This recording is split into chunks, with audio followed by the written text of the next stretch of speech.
Positive focus. Solution-based thinking. Again, one of those things we already all know, but how quick can you focus on a solution? How quick you can do that is how quick you can move on. When I look back at my success, I was just really good at failing fast.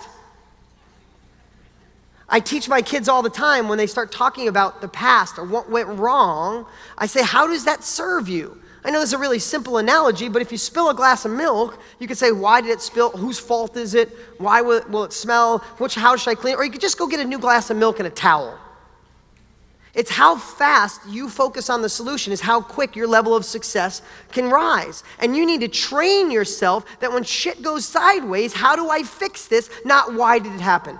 How many people do we know in our lives, and I'm not being disrespectful, had a bad relationship? Somebody cheated, someone was bad, and all of a sudden they're stuck on that for a month or a year or 10 years because they're looking backwards at what could go wrong rather than how do I fix this so it's better in the future?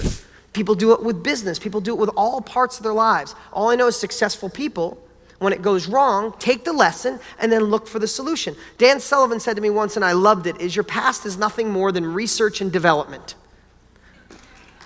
Your past is research and development. But even better, he said, pretend there's a little house with shelves all over the walls.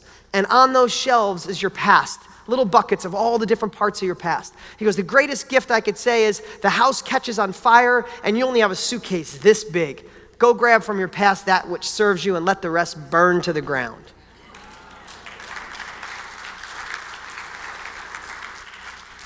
Experience transformation. We have two ways to look at an experience. The one you look at and say, with regret, with guilt, I can't believe I did this. Why did I fall for that? Why didn't I follow through on the business? I knew didn't have the time. I knew that wasn't the right partner. You can do all those things, and all of a sudden that experience doesn't serve you at all. Or you can transform the experience and say, what did I learn from that? I moved in with my dad when I was 10, and he was rough.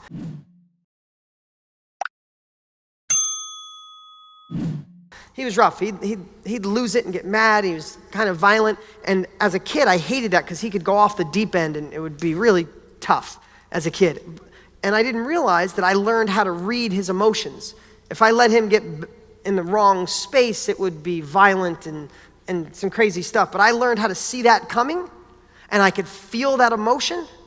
And all of a sudden, I could feel his heart, and I could steer him into being more on a loving path.